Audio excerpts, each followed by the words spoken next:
ह्याचं खरं तर दडपण माझ्यावरही आलं होतं, कारण 4.5-5 वर्ष एक कलाकार ही भूमिका करून जातो आणि त्याच्यानंतर मी ही भूमिका साकारायला येतो. माझ्या मेकअप रूममध्ये स्वामींचा फोटो आहे.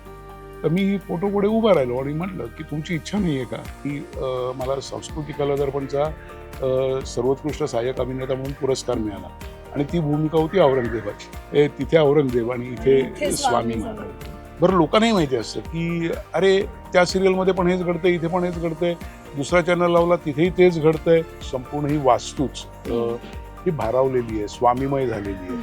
नमस्कार, मी मधुरा शिधे आणि कलाकृती मेळ्यात तुम्हा सगळ्यांचं मनापासून स्वागत आहे. मी आज आली आहे तुमच्या सगळ्यांची लाडकी मालिका कलर्स मराठीवरील जय जय स्वामी समर्थच्या सेटवरती. आणि आता महानिर्वाण अध्याय सुरू झालेला आहे मालिकेमध्ये आणि खूप छान छान नवीन नवीन गोष्टी, नवीन नवीन ट्विस्ट पाहायला मिळत आहेत. आणि त्याच निमित्ताने आता माझ्याबरोबर आहेत तुमच्या सगळ्यांचे लाडके ज्येष्ठ अभिनेते सुनील गोडसे सर. नमस्कार सर. नमस्कार. कसे श्री आहात? स्वामी समर्थ. श्री स्वामी समर्थ. कसे आहात मी छान, मस्त एकदम. आणि कसं चाललंय शूट? अरे एकदम झकास. खूप मजा येते. आणि इथे आल्यानंतर कायमच म्हणजे मी आधी जितके वेळा ह्या सेटवर आले ना, खूप छान आल्यावर कसं शांत पॉझिटिव्ह वाटतं. हो. मुळात ही असं म्हणायला हरकत नाही, की संपूर्ण ही वास्तूच ही भारावलेली आहे, स्वामीमय झालेली आहे. त्याच्यामुळे तिथनं रस्त्यावरनं आतमध्ये वळलो, कीच एक असे पॉझिटिव्ह वाइब्स तुमच्यात येतात.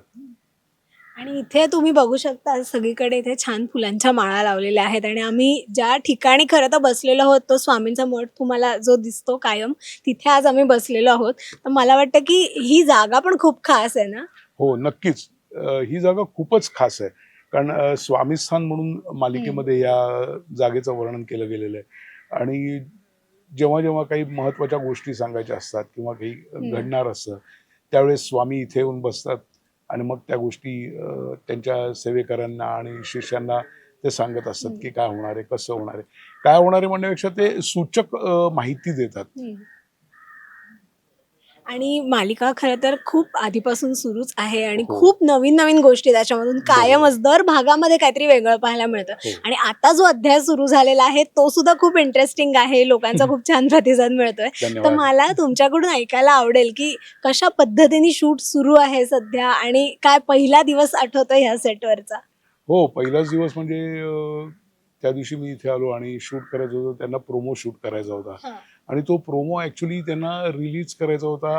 कारण मी पहिल्यांदा दिसणार होतो ते स्वामी प्रकट दिनाच्या दिवशी. त्याच्या आधीपर्यंत स्वामी कुठेतरी गेलेत, निघून गेलेत, ते कुठेच सापडत नाहीयेत, काही नाहीयेत. आणि मग एकाला स्वामी दिसतात आणि मग ते जेव्हा प्रकट होतात, तर तो प्रकट दिनाच्या दिवशीच तो शूट करायचा होता. आणि त्याच दिवशी ते स्वामींनी जे शाकंभरी रूप घेतलं होतं, त्याचा गेटअप होता पूर्ण. हे संपूर्ण दागिने, नऊवारी साडी आणि संपूर्ण देवीचा गेटअप आणि खूप मजा आली होती. करताना पण खूप छान वाटत होतं. पण तुम्हाला स्वतःला ज्यावेळेस या सेटवरती आलात, जसं मी आल्यानंतर म्हटलं की इथे खूप शांत वाटतं, पॉझिटिव्ह वाटतं. ह्या सेटवर आल्यावर पहिली तुमची प्रतिक्रिया काय होती? इथलं सगळं एकंदर वातावरण पाहिल्यावर किंवा त्या वातावरणात रुळल्यानंतर?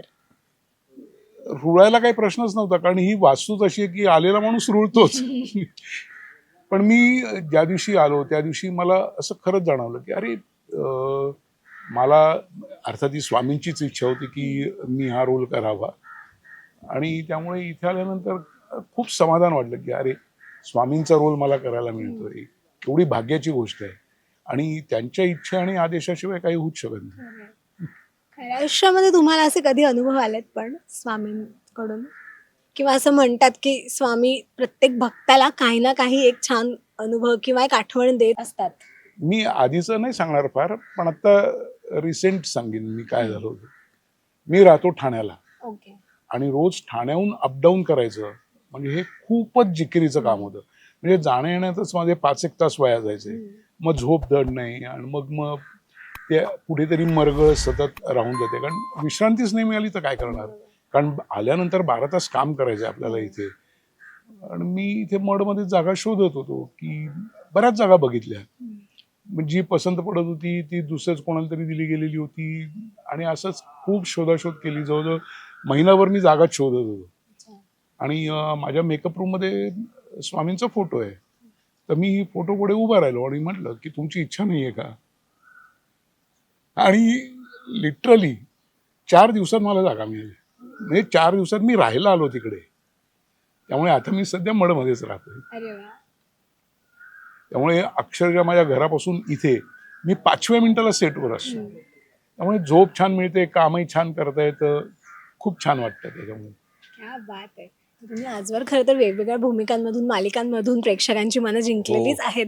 पण आत्ता वयाच्या ह्या टप्प्यावरती आणि करिअरच्या ह्या टप्प्यावरती सुद्धा, की म्हणजे असं म्हणतात ना, की एका एका ठराविक वयानंतर भूमिकांची पद्धत सुद्धा बदलते किंवा त्या Correct. भूमिकांचं काय म्हणतात ते जे तो जो रोल तुमच्याकडे असतो येणाऱ्या येण्याचं भूमिका त्या बदलतात. बदललेल्या पण असतात. आत्ता वयाच्या ह्या टप्प्यावरती तुम्हाला स्वामी समर्थ महाराजांची ही भूमिका करायला मिळणं हो, हे म्हणजे खरं तर भाग्याची गोष्ट आहे. खूप मोठं भाग्य आहे माझं. कारण अदरवाईज या टप्प्यावर आजोबांचे रोल, हां. इतर कुठल्या सिरियल मधनं गेले तर आजोबांचे रोल आणि अशाच प्रकारच्या रोल्स मिळत जातात. पण मला सुद्धा आजोबांचा रोल मिळालाय, पण तो स्वामी आजोबांचा आहे. तुम्ही आजवर इतक्या भूमिका केलेल्याच आहेत, पण तुम्हाला असं वाटतं की ही भूमिका एक असं म्हणतात ना, की करिअरच्या टप्प्यावरती तो एक टर्निंग पॉईंट ठरतो किंवा ही भूमिका आजवर केलेल्या सगळ्या कामांचं एक चीज म्हणतो ना आपण, ती ही आहे. तर तुम्हाला काय वाटतं? अगदी खरं आहे. आतापर्यंत मी जे प्रामाणिकपणे काम केलंय त्याचं हे फळ आहे. क्या बात आहे. आणि मला वाटतं कोणालाही कौतुकाची पावती कोणाला नको असते, प्रत्येकालाच हवी असते. अगदी अगदी. तुमच्या आयुष्यात तुम्हाला पहिली मिळालेली कौतुकाची थाप आठवते का? इंडस्ट्रीत आल्यानंतर? इंडस्ट्रीत आल्यानंतर म्हणण्यापेक्षाही की जेव्हा मी काबूल एक्सप्रेस सिनेमा करून आलो होतो आणि तो रिलीज झाला. रिलीज झाल्यानंतर मला माझ्या मित्रांकडनं फोन आले. God bless you. मित्रांकडनं फोन आले, अरे काय मस्त रिॲक्शन्स दिल्यात. एक काबूल एक्सप्रेस हा सिनेमा खूप आहे, 2005 साली आलेला सिनेमा आहे हा. आणि त्यावेळी ती आणि त्याच्यानंतर साधारण 2008 किंवा 2009 असेल, राजा शिवछत्रपती मालिकेत मी शाहिस्ते खान करत होतो. त्यावेळेस मला नितीन देसाईंनी, निर्मात्यांनी दिलेली कौतुकाची थाप. आणि स्वतः बाबासाहेब पुरंदरे होते, शिगो देशपांडे होते, हेमंत देवधर तिथे हजर होते. ती अजूनही मला केलेलं कौतुक आठवतं. किती छान. मला वाटतं एखादा कलाकार खरं तर ह्याच गोष्टींमुळे खूप लकी असतो, की एका आयुष्यात खूप वेगवेगळ्या पद्धतीचे रोल जगता येतात. आणि खरंच मी आतापर्यंत नाटक म्हण किंवा सिनेमा म्हण ज्या भूमिका केल्या आहेत ना, त्यातल्या जवळजवळ 80-85% भूमिका या खलनायकी आहेत. म्हणजे आत्ताच रिसेंटली मला सांस्कृतिक कला दर्पणचा सर्वोत्कृष्ट सहाय्यक अभिनेता म्हणून पुरस्कार मिळाला आणि ती भूमिका होती औरंगजेबाची. तिथे औरंगजेब आणि इथे स्वामी महाराज. किती छान.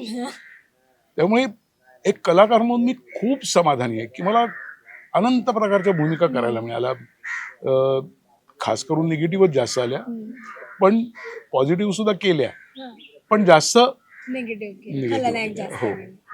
खलनायकच नायक असतो असंही म्हणतात ना. आणि खलनायक करत असताना मजा पण आली खूप, कारण तुम्हाला काहीतरी वेगळं दाखवायचं असं जे तुम्ही नाही आहात. बाकी गुडी गुडी कॅरेक्टर्स काय कोणी करून जाईल. पण त्यावेळेस असं वाटलं का, की खलनायक करता करता त्याच पद्धतीच्या अनेकदा असं होतं ना, की थोडासा तोचपणा येतो, मग निगेटिव्ह म्हटल्यावर मग तशाच पद्धतीच्या भूमिका येतात आणि मग कधीतरी चांगल्या भूमिका किंवा नायक म्हणून ज्या असतात किंवा पॉझिटिव्ह रोल्स असतात ते कधीतरी हातातून निघून जातात. तर हे कधी तुम्हाला त्याची खंत वाटली? खंत नाही वाटली. याचं कारण खलनायक करत असताना सुद्धा तुम्ही तो प्रत्येक वेळेस कशा वेगळ्या पद्धतीने सादर करत आहात याच्यावरही तुमचं यश अवलंबून असतं. आणि असं जर का वाटायला लागलं की नाही की मी तेच करतोय, तर मग कुठलाही निर्माता माझ्याकडे येणारच नाही की अरे हे काय यांनी त्या सिनेमात तसं काम केलं, इथे पण तसंच करतोय. त्यामुळे मग ते उलट मला ते चॅलेंज असायचं प्रत्येक वेळेस की अरे मी मागच्या वेळेस जो खलनायक केला तो असा होता, मग आता मी काय वेगळं करू, हे माझ्या पुढे चॅलेंज असायचं. आणि सेम चॅलेंज मला आता ही भूमिका करताना आलं की आतापर्यंत मी खलनायकीच भूमिका केली, पण आता मला स्वामींची भूमिका करायची आहे. स्वामींच्या कृपेने, त्यांच्या आशीर्वादाने मला ही भूमिका साकारायची संधी मिळतीये, तर त्या संधीचं सोनं करायला पाहिजे. आणि मग मी त्या पद्धतीने आमचे दिग्दर्शक, आमचे क्रिएटिव्ह हेड, आमचे निर्माते, मी खरं तर आमच्या निर्मात्यांना खूप धन्यवाद देईन की त्यांना माहिती होतं की मी आतापर्यंतच्या ज्या भूमिका केलेल्या आहेत त्या बहुतेक खलनायकी असताना सुद्धा स्वामींच्या रोल करता त्यांनी मला विचारावं, ही खूप मोठी गोष्ट होती. आणि कदाचित ती स्वामींचीच इच्छा असेल.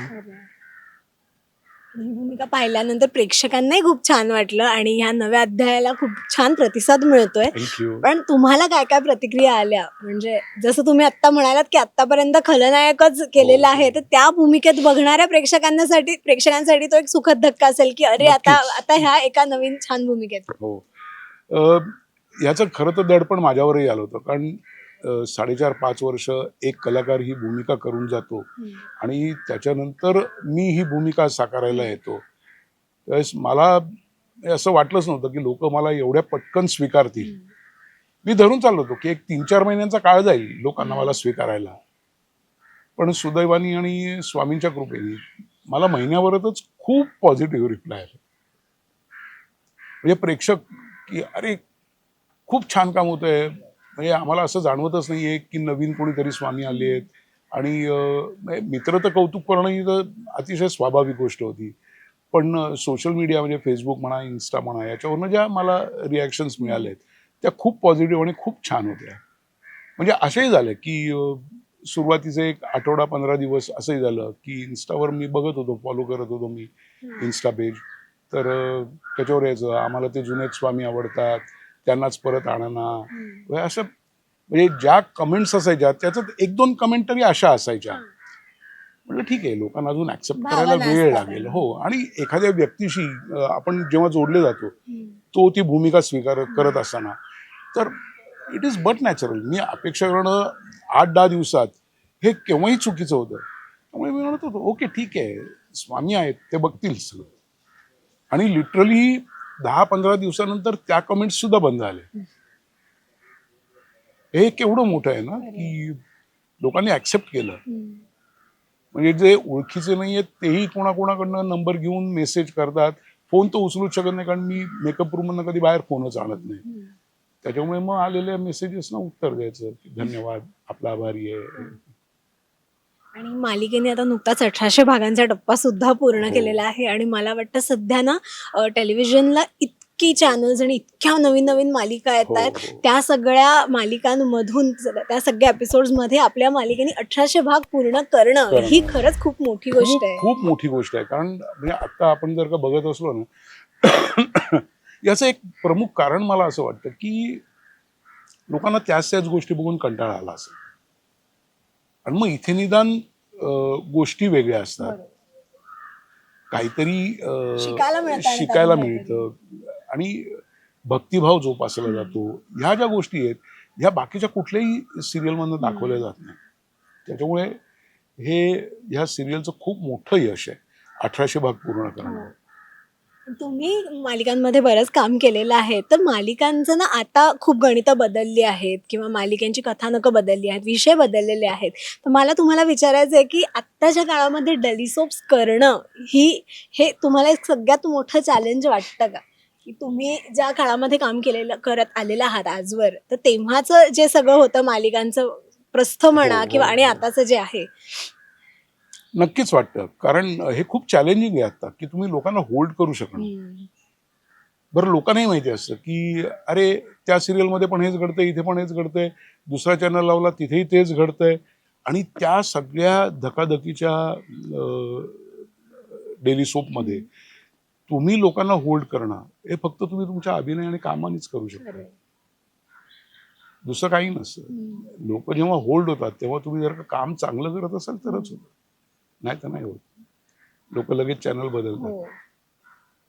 आता ह्या मालिकेच्या निमित्ताने प्रेक्षकांना तुम्हाला काय सांगायला आवडेल की आता अजून काय काय छान नवीन बघायला मिळणार आहे? कारण दर एपिसोडमध्ये काहीतरी नवीन असतंच, काहीतरी नवीन शिकायलाही मिळतं. हो.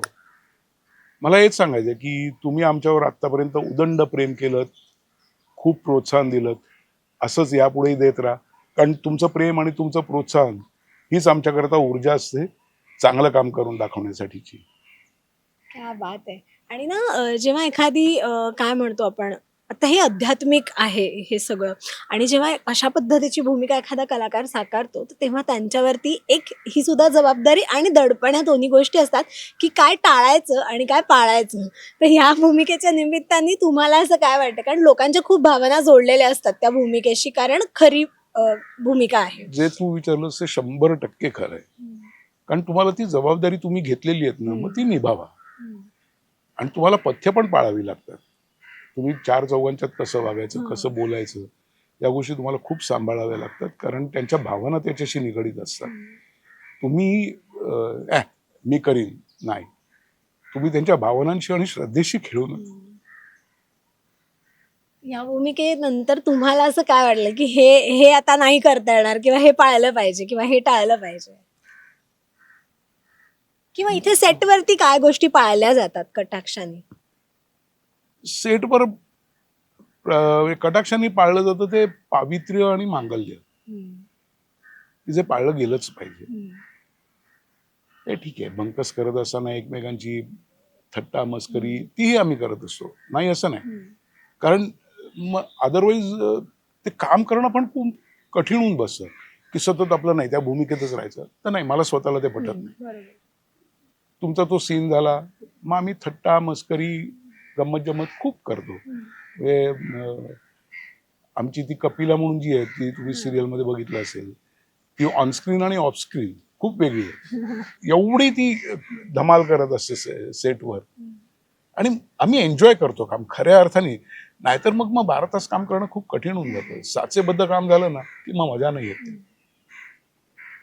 क्या बात आहे. फार छान वाटलं मला तुमच्याशी गप्पा मारून, आणि तुम्हाला मालिकेसाठी तर सगळ्या प्रोजेक्टसाठी खूप खूप शुभेच्छा. आणि मी आशा करते की आता 1800 भाग पूर्ण झालेत, लवकरच 2000चा टप्पा मालिका गाठणार आहे, त्यानिमित्ताने सुद्धा आपली भेट होईल. आणि मला फार आनंद होतोय, कारण का मालिका सुरू झाली त्यानंतर वेगवेगळ्या टप्प्यांवरती मी या सेटवरती आलेली आहे, आणि प्रत्येक वेळेस मला तितकंच छान वाटतं सगळ्यांची गप्पा मारून, आणि आनंदही होतो की आपली इतकी छान मालिका ती अनेक भाग पूर्ण करते, एक एक टप्पा गाठत चाललेली आहे. थँक्यू सो मच, आणि खूप खूप शुभेच्छा. Thank you. Thank you very much. Rasika हो, कलाकृती मीडिया म्हणजे मनोरंजनाची लयलूट.